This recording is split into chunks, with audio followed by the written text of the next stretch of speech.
Good morning, everyone, and welcome to Bussmann University, a series of webcasts where experts from the Bussmann Series team cover today's most pressing overcurrent protection topics. My name is Shannon Stokes. I'll be your moderator for today's webcast. And today's webcast focuses on short circuit current ratings, or SCCR, and the National Electrical Code Requirements, or NEC. Our speaker is Brian Lewis. He's a field application engineer for Eaton's Bussmann Series solutions.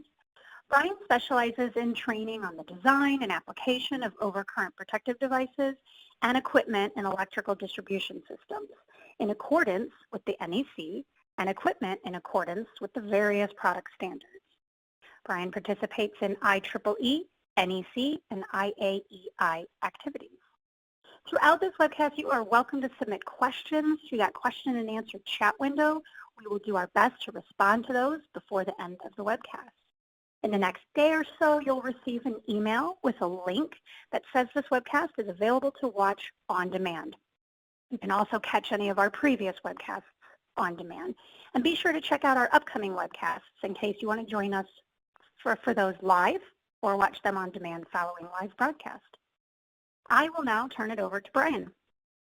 Brian?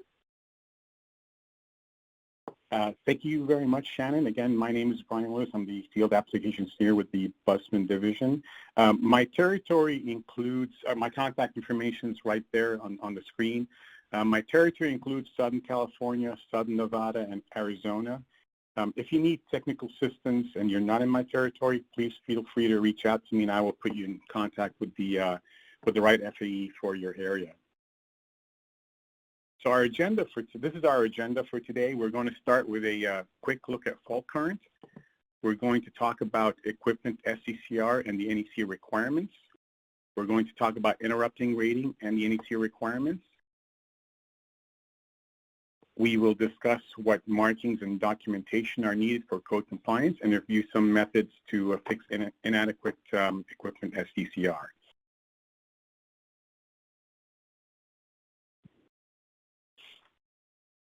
All right, so in the 2020 NEC, we finally got a definition for fault current. The fault current is defined as the current delivered at a point on the system during a short circuit condition. The available fault current is defined as the largest amount of fault current that is capable of being delivered during a short circuit condition. The available fault current is typically a bolted three-phase fault, which is the largest amount of fault current. So when we do calculations to determine the available fault current, we find that bolted three-phase fault. The available fault current depends on the supply source. In most cases, that is your utility. So oftentimes when you calculate the fault current, the first step you have to do is to contact the utility to identify how much fault current is delivered at the service point. And from, oops, where are we? Someone change the slides?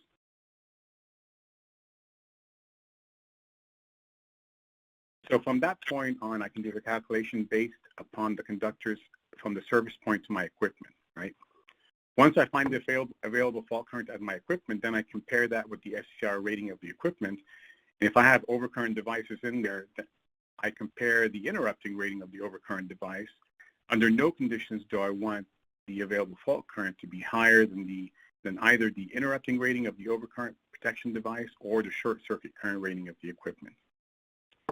One thing I want to point out, when we do fault current calculations, we ignore the overcurrent devices in the system.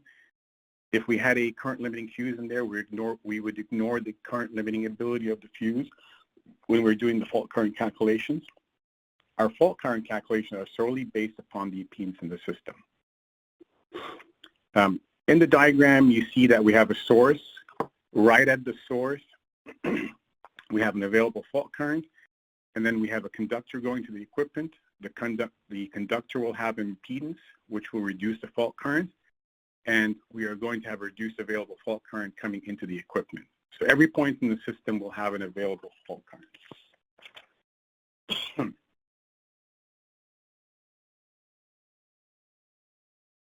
All right. So what is short circuit current rating, or SCCR for short? SCCR is simply the maximum amount of current that equipment can safely withstand By that I mean the ability to withstand the current passing through and all the forces being applied on that equipment. I like to use the term withstand rating for SCCR. Short circuit current rating by definition is the symmetrical fault current at a nominal voltage to which an apparatus or system is able to be connected to without sustaining damage exceeding acceptable criteria. If the system does not have sufficient SCCR, it will create one or more of these hazards, being shock, fire, or projectile hazards. The shock hazard is typically conductors pulling away from their termination to expose live wire.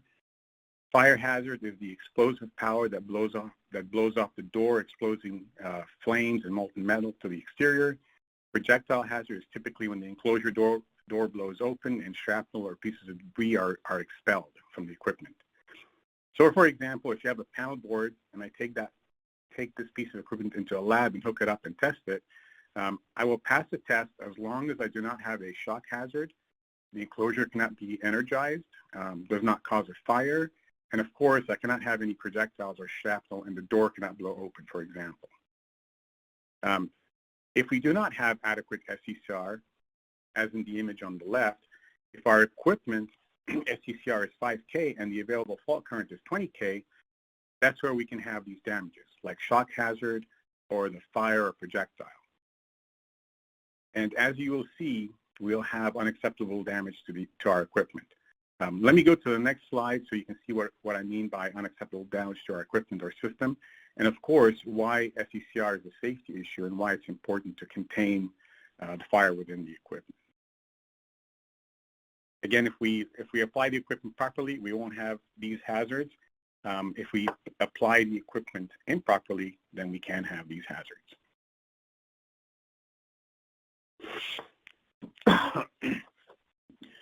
All right, so here we have an example of a misapplication of short circuit current rating, SCCR. We have a combination motor starter at 480 volts with an SCCR of 5Ka, an available fault current of 50 Ka. Here's what happens when the equipment sees a higher fault rating. We're not able to run the video on this platform, but we will, so I'll move on to the next slide and I'll show you the stills. So you can see here from the still images, the enclosure tried to contain the fault, but the fault current was too high. And with the fire and explosion, the door came unhinged and there was possible projectile and shock hazard, right? Now, let's say my goal was a higher equipment SCCR. You have a couple options. You can design in a more current limiting over current device, like a fuse to better protect the equipment and limit the let-through fault current, or you can make the enclosure stronger, right? I want to point out here that the damage happens within the first half cycle at 0.01 seconds, the second still. At 0.01 seconds, we already see the enclosure not being strong enough to withstand the pressure that's being developed by the destruction of the internal components.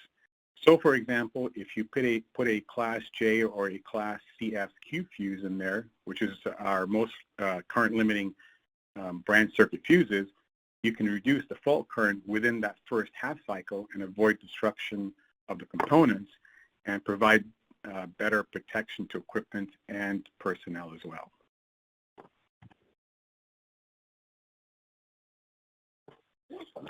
All right. So SCCR is for equipment. Interrupting rating is for overcurrent devices, typically a fuse or circuit breaker, right? They both deal with fault current, but they deal with different types of devices. When we talk about interrupting rating, we talk about overcurrent devices. And the interrupting rating of an overcurrent device is simply the highest current at rated voltage that it can safely interrupt. The key requirement for interrupting rating is NEC 110.9, which states that the equipment intended to interrupt current at fault levels shall have an interrupting rating at nominal circuit voltage at least equal to the current that is available at the line terminals of the equipment. The overcurrent device interrupting rating must be adequate to the available fault current, right? Now, there are two types of overcurrent devices. We have a circuit breaker and we have a fuse. The fuse is a very simple device. You can see here on the right-hand side, we have a 600-volt AC fuse, and this can interrupt up to 300,000 amps of fault current. That's the 300 kA number there, right? Now, if that's at 600 volts, right? Now, if I apply that at 480 volts or 240 volts, the interrupting rating is the same. It's still 300 kA, and that's for a fuse. If we look at a circuit breaker, the breaker is rated for 600 volts, and just like the fuse, it can be applied at any voltage 600 volts or less. The difference will be the amount of interrupting rating that a breaker can handle. So as you can see here, if I apply this breaker on a 600 volt system, my interrupting rating will be 18 kA. However, if I reduce the system voltage to 480 volts, when I lower the voltage, I can now handle more fault current. So I can handle 35 kA at 480 volts. And if I reduce it further to 240 volts, I can now handle up to 65 kA of fault current. Also understand that the interrupting rating is a self-protecting rating. That identifies how much a breaker or fuse can handle. It means nothing about the downstream equipment, so that's why we have SCCR, right? Again, interrupting rating relates to the performance capability of the overcurrent device, and SCCR relates to the performance or withstand capability of the equipment. Now, in many cases, the SCCR might be related to a specific overcurrent device. For instance, the nameplate might say that the SCCR of the equipment is 100 kA when protected, for example, by a 200 amp Class J fuse. That's what we call a conditional rating. Sometimes it might just say SCCR equals 65 kA. It just means you can have any overcurrent device with an adequate interrupting rating and provide protection for that equipment.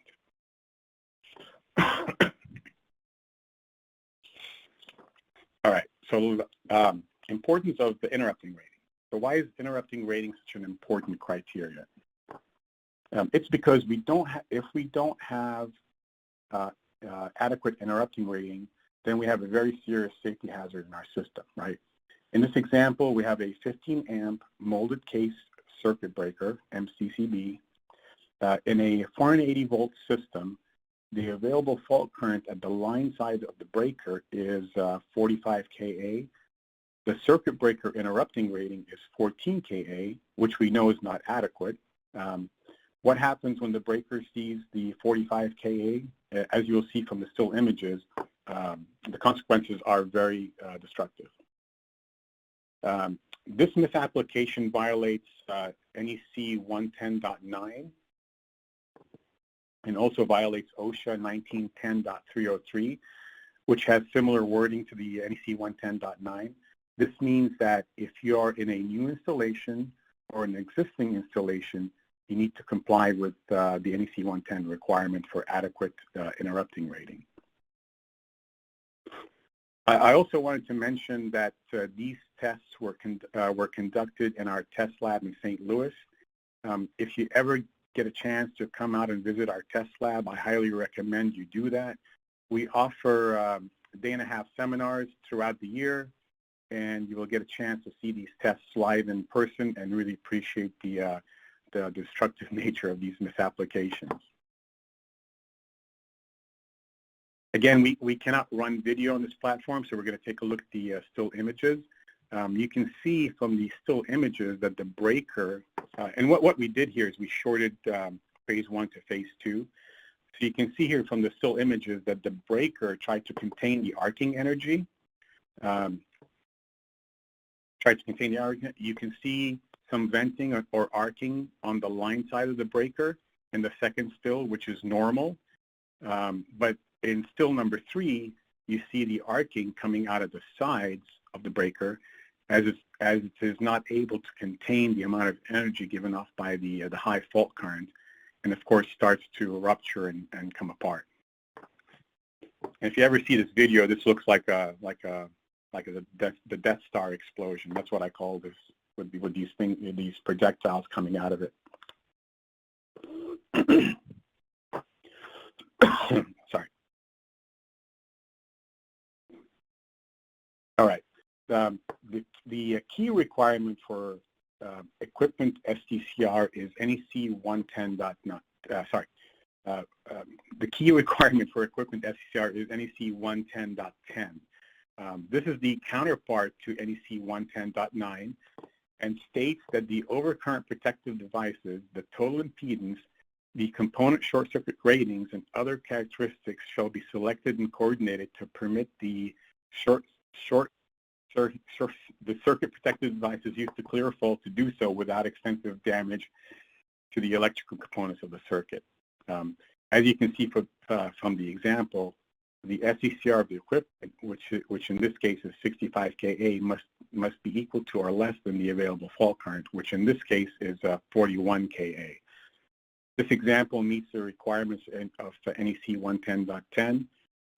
One key note that I want to expand on is the requirement to clear the fault without extensive damage to the electrical components. So as long as the equipment can contain the fault and the fault does not cause damage that results in shock hazard, fire hazard, and projectile hazard, then the system will meet the NEC requirement, 110.10 requirement. Also, it's important to reiterate that SCCR applies to the equipment and interrupting rating applies to overcurrent devices.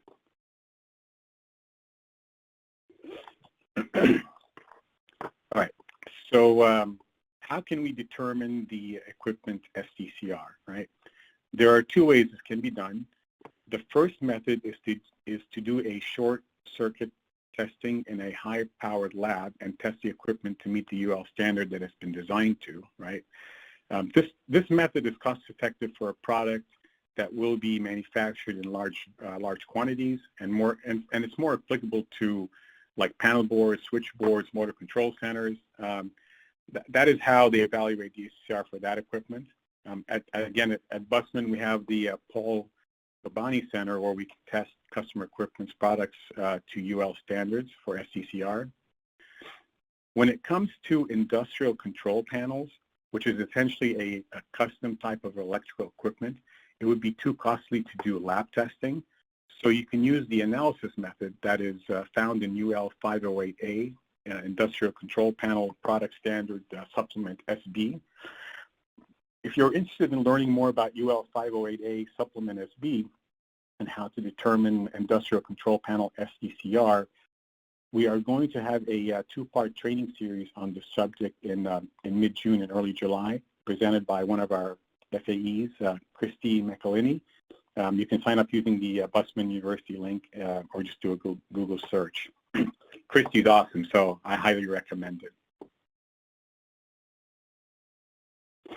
Okay, so now here's an example of an industrial control panel nameplate. This information has to be marked whether the product is listed or not listed, UL listed. And you have to mark these key pieces of information, right? You have to mark the manufacturer's name, the voltage, straight rated or slash rated, the total full load amps, SCCR, and the rest of the information. And if there's any conditional SCCR ratings, as the example I gave prior. All this information is required per UL if it's listed, and also the information is required per NEC 409.110. All right. For example, the panel nameplate shows that this panel will have an SCCR of 5K when protected by a max 200 amp Class J fuse, as shown in the picture on the right, with the fuses located outside the panel. Otherwise, the panel SCCR will be the default rating.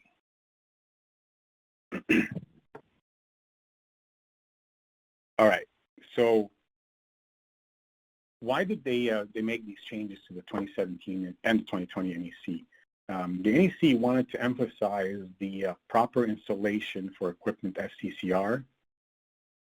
There were many issues with equipment being ordered, installed, and energized with inadequate SCCR, The AHJs needed more tools and procedures to simplify the enforcement of SCCR to ensure safe installation, right? With the equipment marked with the available fault current and the equipment SCCR, the inspectors can now, when they go up to a panel or switchboard or motor control center, the inspectors can now compare the ratings and ensure that the equipment is installed within its short circuit current rating or adequate SCCR. All right. So what are the SCCR marking requirements? In most cases, the manufacturer of the equipment has to mark the SCCR. In some cases, the SCCR has to have an additional field marking, right? This table shows the different NEC articles that require SCCR markings. The red italic text indicates 2017 NEC code changes, and the blue italic text indicates 2020 NEC code changes.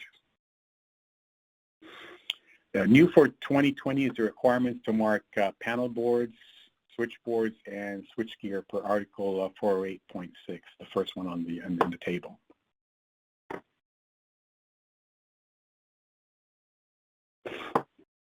All right. Available fault current marking requirements. These are the requirements where you either have to mark or document the available fault current, right? Available fault current is the system, so the installer or the engineers are responsible to identify what the available fault current is for this marking and documentation. A new requirement in the 2020 NEC code, you'll have to identify and mark the available fault current at every switchgear, switchboard, and panel board.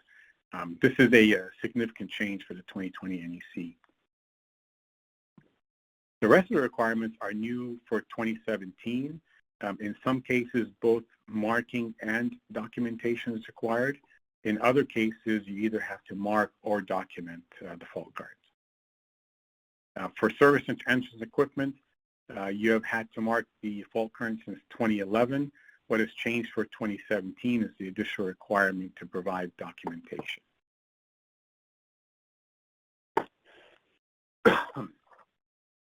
All right, I guess we'll start at the beginning. Service entrance equipment. The service entrance equipment is that first piece of equipment in your facility. Add that equipment for NEC 110.24 Part A. We have to field mark the available fault current. The field marking must also include the date when the fault current calculation was performed. This was added in the 2011 NEC, as I mentioned. New for the 2017 NEC code, you have to document the available fault current to show how you got these values and make those available and make that available to those authorized to design, install, inspect, maintain, and operate the system. Right. For 110.24 Part B, you have to verify and recalculate if there's been any changes in the electrical system and mark and document with the new values. So, for instance, if the utility changes the transformer and improves the impedance, then you have to recalculate the fault currents and mark and document accordingly, right? Here, for example, we're showing the available fault current label and fault current document that was produced using the Bussmann FC² app, which I'll talk about more later.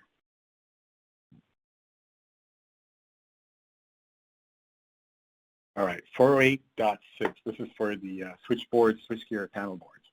So new for the 2020 NEC is 408.6, which states that switchboards, switchgear, and panel boards will have a short circuit current rating not less than the available fault current. And other than 1 and 2 family dwelling units, the available fault current and the date that calculation was performed shall be field marked on the enclosure at that point of supply, right? The marking shall comply with NEC 110.21 Part B3.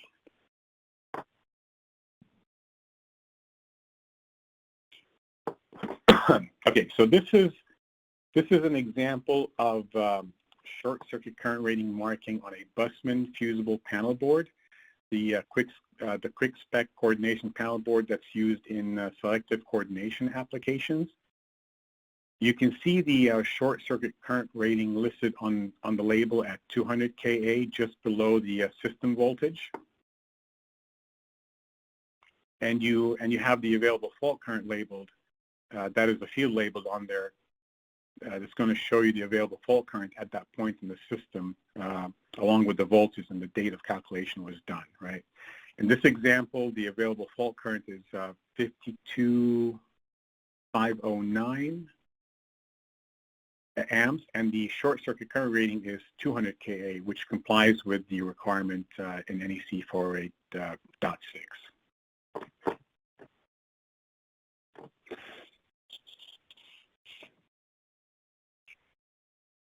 Okay. Okay. So with the fusible panel board, the SCCR was pretty straightforward, right? It gets a bit more complicated with a circuit breaker panel board, which of course is the majority of panel boards out there are being used. On a breaker panel board, the SCCR is not marked on the nameplate. You can look at the example nameplate for the Powerline PRL4 panel board, and you can see all the things that are listed, and you note that the SCCR is not listed on the nameplate, right? Instead, I get this paragraph that is expanded under the label that has this statement. The short circuit current rating of this panel board chassis is equal to the lowest current interrupting rating of any device installed except as noted in the series rated information manual attached, right? So the short circuit current rating of the panel board is not fixed. The short circuit rating of the panel board will be dependent on the lowest rated circuit breaker installed in the panel the interrupting rating of the lowest rated circuit breaker installed in the panel for a fully rated system. So if I'm installing a new piece of equipment, I know what the interrupting rating of the devices that I'm installing. Say I need a 65 kA rated panel board. I get a panel board, and every breaker in there is at least 65 kA. So we have our 65 kA panel board, right? If this is an existing, and I can mark it as 65 kA. If this is an existing panel board, the reason that they make the SCCR like this is because panel boards get modified a lot, right? You may have a spare slot, or you may need to replace a breaker for a larger ampacity breaker. Well, if that panel board had a 65 kA rating and you added a 35 kA breaker, now you have a 35 kA rated panel board, right? So the SCCR rating of the panel board becomes the lowest rated IR rating. So this, this can be difficult for anyone inspecting the equipment because the SCCR is not listed on the panel board. You have to, in some cases, you may have to remove the covers and dead fronts to properly identify the circuit breaker interrupting ratings and to verify the SCCR.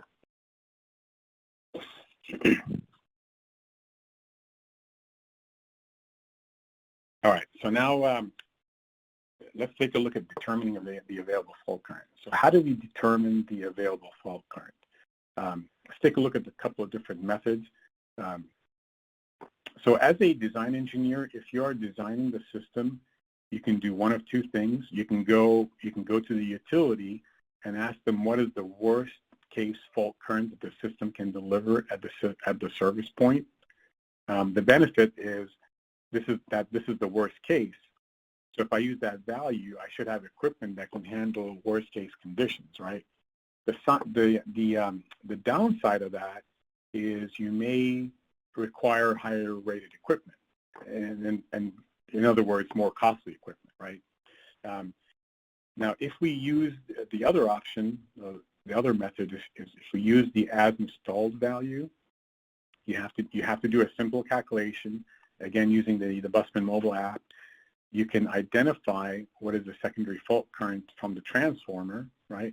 Benefit is it is closer to the actual fault current.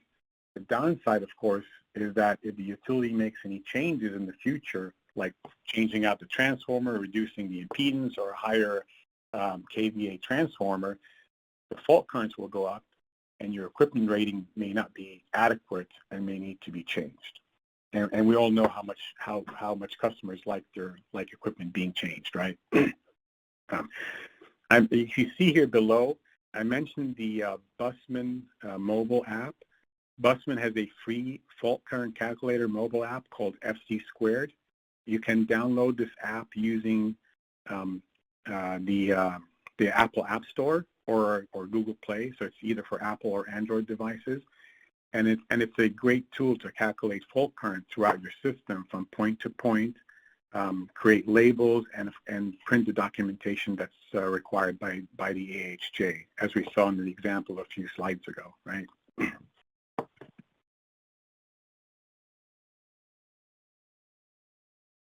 All right, motor control centers. So for motor control centers, the equipment manufacturers have had to mark the SCCR rating for some time now per Article 430.98 Part A, right? The new section here is Article 430.99 that calls for date and documentation of the available fault current to the HJ to show how they arrived at that value or calculation. At the value. Now here, we do not have a section that calls out not to install if SCCR is not adequate. That is not needed, as you have to adhere to NEC Requirement 110.10, which does not allow installation if SCCR is not adequate. 110.10 is a general requirement for installation of equipment. Again, these articles provide a means to easily compare the equipment rating with the available short circuit current and to conform compliance with 110.10.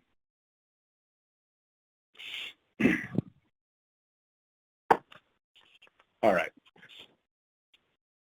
Okay, let's talk about industrial control panels. There are only minor changes here. The SCCR must be marked on the nameplate by the equipment manufacturer, and that was in past code. New for 2017 is Article 409.22 Part B. The installer has to determine what the available fault current is at that equipment, and then provide documentation to the AHJ to show how you arrived at the fault currents, right? 409.22 Part A states that if the SCCR is lower than the available fault current, then you cannot install the industrial control panel, right? And that is really a reinforcement of the NEC 110.10, which we talked about, right? One of the key requirements.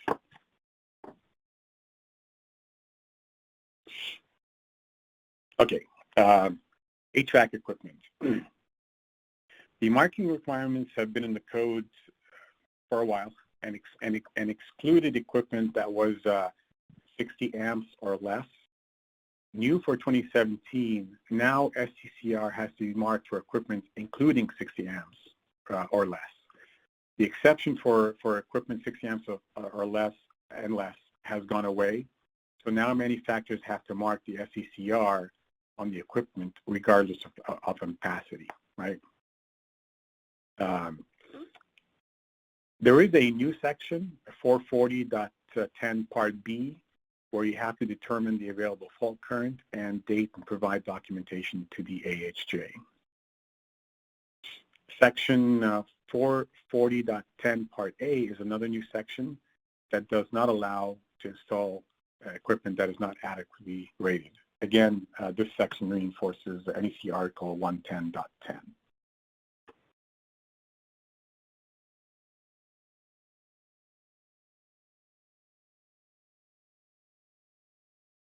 All right, so let's take a look at what solutions there are for field issues of insufficient SCCR after installation, right?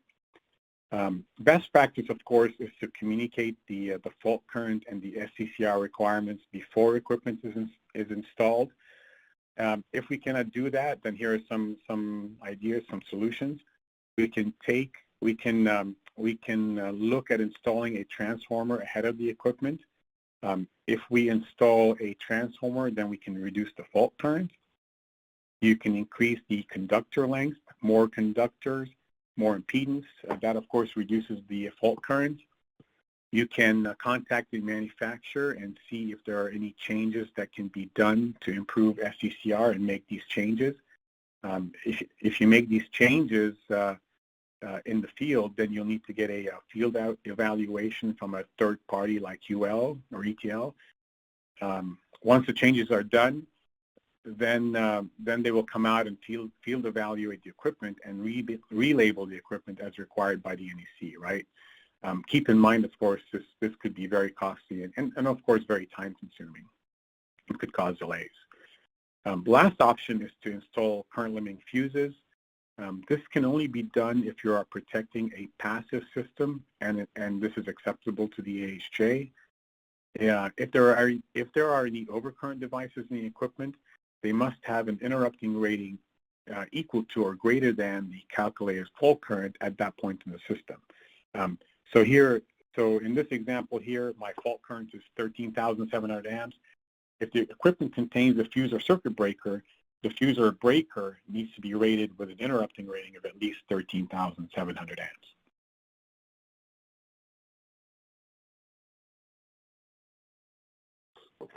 Okay. Elevator control panels. This was equipment that was not addressed before, and now, as you can see, we have all three considerations new for 2017 in the code. For elevator control panels new for 2017, the SCCR must be marked on the control panel by the manufacturer. The available fault current at the controller must be field marked with the available fault current, and of course do not install when SCCR is less than the available fault current. You can see in the example the available fault current is marked at 9,000 amps. On the equipment nameplate, the SCCR for this panel is 10,000 amps. In this case, we're fine and able to install the elevator control panel. All right, moving on to industrial machinery. For those of you that are not familiar with industrial panels versus industrial machinery, those are two separate articles. If I have this industrial control panel mounted on the machine, as you can see here in the picture, that is industrial machinery, right? If this panel was not on the machine, but rather on a wall or away from the equipment, then it is an industrial control panel. For industrial machinery, the SCCR has to be marked on the nameplate by the manufacturer, right? The available fault current has to be field marked by the installer. And then, of course, we cannot install when the SCCR is less than the available fault current, which reinforces NEC 110.10. All right, so moving on to emergency systems. This deals with transfer switches. This is an additional field marking requirement that is required by the installer. We now have to provide a field marking of the SCCR. Usually SCCR is only marked by the manufacturer, but now this requires an additional label to the manufacturer's marking that confirms what the SCCR is of that transfer switch based upon the installation, right? So we have to find out what specific overcurrent devices upstream protect the transfer switch, and then determine the SCCR based on the specific overcurrent device type and its settings, right? This is true for emergency transfer switches, also true for 701.5 Part D, which is legally required standby systems, 702.5, which is optional standby systems, and 708.24E, which is COPS, critical operation power systems. So basically, no matter what ATS we have to field mark what the SCCR is. So what value do we put on there, right? to find the value, we have to look on the inside of the door, and we'll have a label that looks like the one on the next slide. All right. So let's say this is the ATS label, right? Understanding ATS label. Let's say the ATS is protected by a circuit breaker upstream, and this is an Eaton transfer switch, right? In this example, if I use an Eaton CHLD breaker at 480 volts, I get an SCCR of 65K. So I can mark so if this equipment has a circuit breaker, an Eaton circuit breaker upstream, CHLD, I can mark this equipment SCCR at 65K, right? If I do not use that breaker and I use a different manufacturer, let's say, then I have to use the any breaker section, which is just below. I have to assume the worst case clearing time for a molded case circuit breaker. Basically, for most breakers above 100 amp, the interrupting ratings will be no more than 3 cycles. So if I have a breaker that operates in 3 cycles, then the equipment can handle up to 50 kA, and that would be the value that I would mark on the exterior of the ATS, the transfer switch, right? Now, if, however, the breaker had a short time delay on it, or I can have delayed tripping under short circuit conditions up to 30 cycles, then the equipment can only handle an SCCR of 20K, which is the last red section here. Okay, yeah, so then the equipment can only handle, then I have to mark the equipment on the exterior with 20 Ka, right? Now, keep in mind, there are 2 sources supplying the ATS, the normal side and the emergency side. You have to identify the fault current from both sides, and then you have to identify the SCCR based upon which device is feeding it, right? It could be different. It could be 2 different values. Maybe on the emergency side, they have a fuse switched, and on the normal side, they have a breaker. So you have to look at both sides and mark accordingly.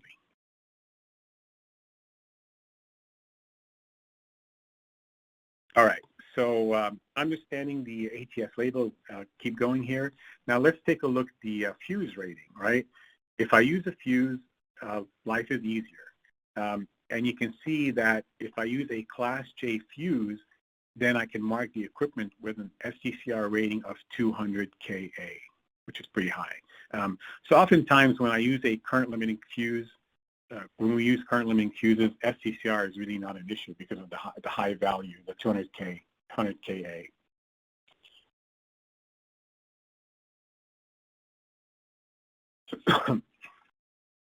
Okay, so compliance is critical for safety.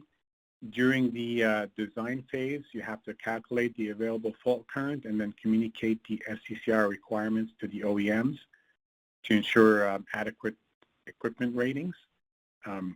During the approval phase, you have to verify that you have the proper equipment SCCR, and in the construction phase, you have to document and field mark the available fault current and verify the equipment SCCR is greater than the calculated available fault current to adhere to the NEC requirements, and of course ensure equipment and personnel safety. All right, some of the additional resources and tools that we have.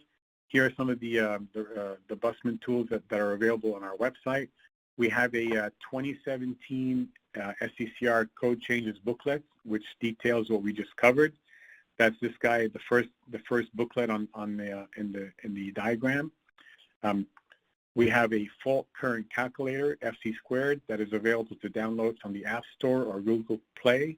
I don't know if I mentioned, but this is a free app, and if you create an account, you can print labels. You can also document document your calculations. If you want more information about fuses in general, we have our Fuseology handbook that you can download from our website. That's this guy right here, where it says overcurrent protection on it. If you want more advanced overcurrent protection and electrical design information, Then we have our SPD, which stands for Selecting Protective Devices Handbook. You can download that from the Eaton website. In the back of the SPD, we have some IR and interrupting rating and SCCR, short circuit current rating inspection forms that you can use to help communicate the requirements to your customers. Again, all these documents are available online, and just Google search is the easiest way to get them. All right, in summary, specify high equipment SCCR to eliminate delays and improve system protection. Thank you very much for attending today. Please make sure you sign up for our last 3 trainings with Bussmann University. I mentioned June 3rd is the motor circuit devices training. June 17th is the first part of the UL 508 supplement SB training, and July 1st is the second part of the UL 508 supplement SB training. Thanks for attending, and look forward to seeing you on future Bussmann presentations. Joe, I'll pass it on to you. Thank you so much, Brian. Thank you, everybody, for attending. Just a reminder, your email that got you to this platform to view this webcast, you go into that same place to view any of the previous webcasts on demand, or to register so that you can attend the ones that Brian was just talking to that are upcoming. On behalf of the Bussmann Series team, thank you so much for your time. Have a wonderful rest of your day. Take care.